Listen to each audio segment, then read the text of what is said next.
नमस्कार दोस्तों, TP insights में आपका स्वागत है। आज की वीडियो में हम बात करेंगे सेफे टीपीए के बारे में। सेफे टीपीए का रिम्बर्समेंट का क्लेम फॉर्म पार्ट ए कैसे भरा जाएगा, आज की वीडियो में आप लोगों को डिटेल में बताने वाला हूँ। दो कंडीशन में ये फॉर्म भरा जाता है। एक तो आप किसी नॉन नेटवर्क हॉस्पिटल के अंदर अपना इलाज करा रहे हो और उस कंडीशन में आप लोगों को सभी पेमेंट कैश में देनी होती है। उसके बाद क्या होता है, जब आपका ट्रीटमेंट कंप्लीट हो जाता है तो उसके बाद हॉस्पिटल से आप लोगों को डॉक्यूमेंट्स कलेक्ट करने पड़ते हैं, जैसे फाइनल बिल हो गया, डिस्चार्ज समरी हो गया, मेडिसिन का बिल हो गया और लैब टेस्ट वगैरह के बिल जो भी है।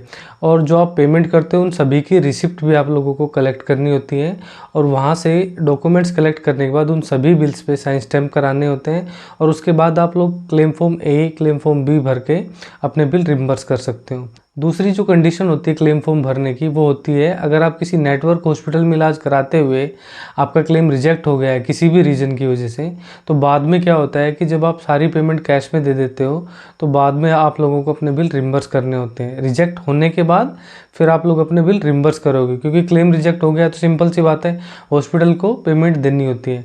तो जो वो पेमेंट देते हैं हॉस्पिटल में क्लेम रिजेक्ट होने के बाद में सभी बिल अपने रिम्बर्स करने होते हैं। तो उस कंडीशन में भी क्लेम फॉर्म ए, क्लेम फॉर्म बी भरा जाता है। आज की वीडियो में सिर्फ मैं क्लेम फॉर्म ए के बारे में बताने वाला हूँ। एक चीज़ और मैं बताना चाहता हूँ इसके अंदर कि जब भी आप किसी नॉन नेटवर्क हॉस्पिटल के अंदर अपना इलाज कराते हो तो मिनिमम 24 घंटे के अंदर अंदर आप लोगों को अपनी इंश्योरेंस कंपनी को या टीपीए को, जैसे सेफी टीपीए के बारे में बात कर रहे हैं तो सेफी टीपीए के अंदर आप लोगों को बताना होगा, या तो कॉल करके या मेल करके। वहाँ से एक इंटीमेशन नंबर लेना होता है, उसकी एक मेल भी आती है, उसका प्रिंट आउट आप लोगों को जब आप अपने बिल क्लेम करोगे तो उसके साथ सपोर्टिंग में लगाने होंगे। क्लेम इंटीमेशन नंबर जो है वो सिर्फ हमें नॉन नेटवर्क हॉस्पिटल में लेना होता है। अगर हमने किसी नेटवर्क हॉस्पिटल में इलाज कराया है और हमारा क्लेम रिजेक्ट हो गया है तो उस कंडीशन में हमें बताने की ज़रूरत नहीं है, क्योंकि जो हॉस्पिटल की जो टीम होती है वो ऑलरेडी प्रोसेस कर चुकी होती है। मतलब ये है कि कैशलेस का प्रोसेस स्टार्ट हो गया था और हॉस्पिटल ने उनके पास आप लोगों की रिक्वेस्ट भेज दी होती है। तो जो आप लोगों का क्लेम रिजेक्ट हुआ है उसी क्लेम से आप लोगों का रिम्बर्समेंट क्लेम स्टार्ट हो जाएगा। तो उस कंडीशन में आप लोगों को अलग से इंटीमेशन नंबर लेना ज़रूरी नहीं है। तो सिर्फ नॉन नेटवर्क हॉस्पिटल में इलाज कराते टाइम आप लोगों को 24 घंटे के अंदर अंदर इंश्योरेंस कंपनी को इन्फॉर्म करना है। आगे की वीडियो में आप लोगों को बताने वाला हूँ कि ये फॉर्म कैसे भरना है, पूरा डिटेल में समझाने वाला हूँ स्क्रीन के ऊपर, स्टेप बाय स्टेप क्या क्या चीज़ें आप लोगों को फॉलो करनी है और क्या क्या सपोर्टिंग में डॉक्यूमेंट्स आप लोगों को लगाने हैं अपने बिल क्लेम करते टाइम। तो चलिए वीडियो को शुरू करते हैं।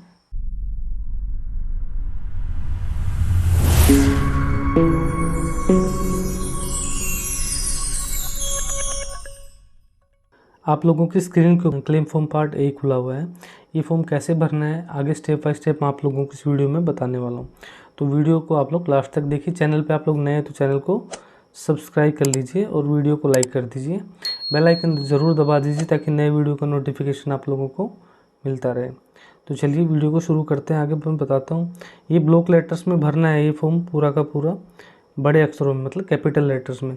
और ये फॉर्म भरा जाएगा to be filled by the insured जो होता है, जो फैमिली के अंदर जो सभी बंदे हैं वो इंश्योर्ड है, लेकिन इसमें इंश्योर्ड का जिक्र क्यों किया है, जो फैमिली का जो मेन मेंबर होता है उसकी डिटेल यहाँ पहले भरी जाएगी। जैसे ही डिटेल्स ऑफ प्राइमरी इंश्योर्ड होता है मेन मेंबर पॉलिसी का, उसका यहाँ पे पॉलिसी नंबर आएगा। पॉलिसी नंबर तो पूरी पॉलिसी का ही एक होता है, तो पॉलिसी नंबर यहाँ मेंशन करना है।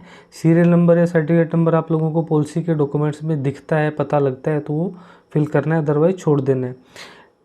यहाँ पे कंपनी ऑब्लिक टीपीआईडी नंबर, फैमिली के अंदर मान के चलो 4 कैंडिडेट है तो चारों कैंडिडेट का जो टीपीआईडी नंबर है अलग अलग मिलेगा। तो यहाँ पे जो पॉलिसी का मेन मेंबर है उसका टीपीआईडी नंबर मेंशन करना है। उसका नाम आएगा, यहाँ पे एड्रेस आएगा, सिटी आएगी, स्टेट आएगा, पिन कोड आएगा, फ़ोन नंबर आएगा, ईमेल आईडी आएगी। और ये तो कंप्लीट हो गया। अब आगे हमें चलना है। इसमें पूछा हुआ है डिटेल्स ऑफ इंश्योरेंस हिस्ट्री की डिटेल मांगी हुई है। वो ये पूछना चाह रहे हैं कि इस हेल्थ इंश्योरेंस के अलावा आप लोगों के पास कोई अलग से कोई हेल्थ इंश्योरेंस प्लान है तो हमें बताइए। तो यहाँ पे सीधा सा हमें नो कर देना है। यस करोगे तो आप लोगों को डिटेल फिल करनी पड़ेगी। तो सीधा सा हमें नो कर दोगे तो है भी तो बताने की क्या ज़रूरत है, हमें नो कर देना है, हमें तो इस क्लेम से मतलब है।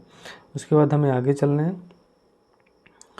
Details of insured person hospitalise, यहाँ पे पेशेंट का नाम आएगा, मतलब जो पेशेंट हॉस्पिटलाइज हुआ उसकी डिटेल यहाँ फिल करनी है। तो पेशेंट का नाम आएगा, मेल है तो मेल पे टिक करना है पेशेंट, फीमेल है तो फीमेल पे टिक करना है। यहाँ एज आएगी पेशेंट की, ईयर में और मंथ में, यहाँ डेट ऑफ बर्थ आएगी पेशेंट की। आगे है रिलेशनशिप टू प्राइमरी इंश्योर्ड, जो पॉलिसी का मेन मेंबर है उसके साथ क्या रिलेशन है पेशेंट का, जो एडमिट हुआ है पेशेंट उसका क्या रिलेशन है। सेल्फ, वो खुद ही एक मरीज है या खुद ही उसने अपना इलाज कराया है तो सेल्फ पे टिक करना है। स्पाउस, उसकी वाइफ है तो यहाँ पे टिक करना है। बच्चे हैं, चाइल्ड मतलब यहाँ पे टिक करना है। उनके फादर है तो यहाँ पे, उनकी मदर है तो यहाँ पे, और अदर कोई रिलेशन में है जिन्होंने ट्रीटमेंट कराया है तो अदर में टिक करके वो रिलेशन यहाँ मेंशन करना है। उसके बाद ऑक्यूपेशन, मतलब ये जो मरीज़ है वो करता क्या है, सर्विस करता है, सेल्फ एम्प्लॉयड है, होम मेकर है, स्टूडेंट है, रिटायर्ड पर्सन है। इनमें से जो भी है वो टिक कर देना है। इनमें से जो नहीं है उसके अलावा कुछ है तो यहाँ पे अदर पे टिक करके वो मेंशन कर देना है। उसके बाद एड्रेस भर देना है, यहाँ पे city, pin code, phone number और स्टेट और ईमेल आईडी।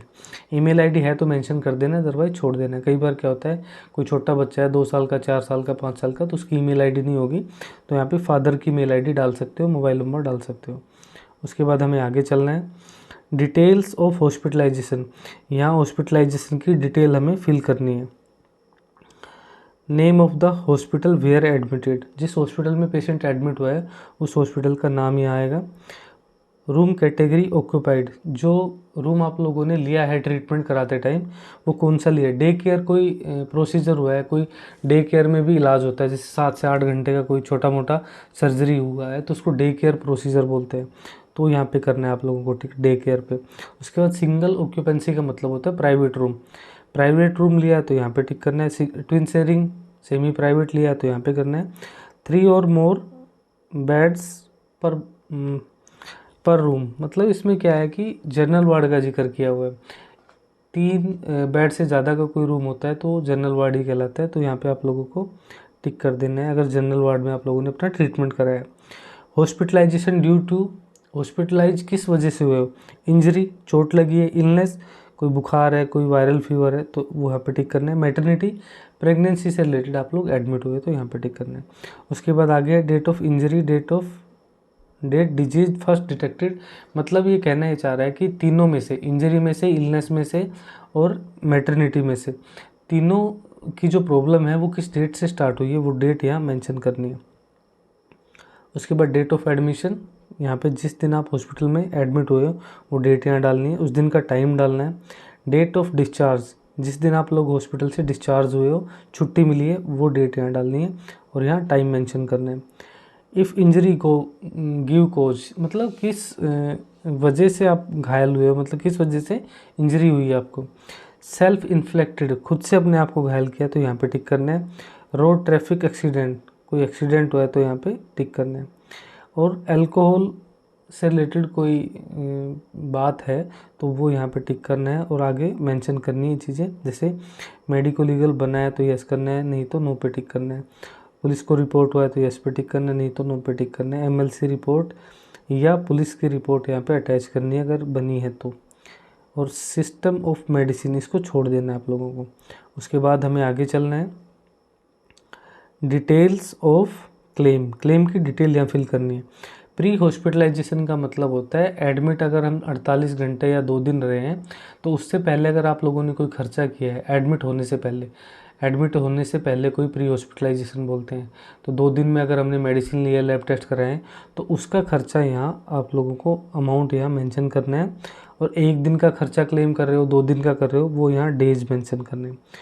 पोस्ट हॉस्पिटलाइजेशन का मतलब होता है एडमिट होने के बाद का खर्चा, वो यहाँ मेंशन करना है और उसके डेज यहाँ आप लोगों को मेंशन करने हैं। एम्बुलेंस का इस्तेमाल हुआ है तो यहाँ एम्बुलेंस का अमाउंट डालना है, जो एम्बुलेंस का चार्ज आप लोगों ने पे किया है।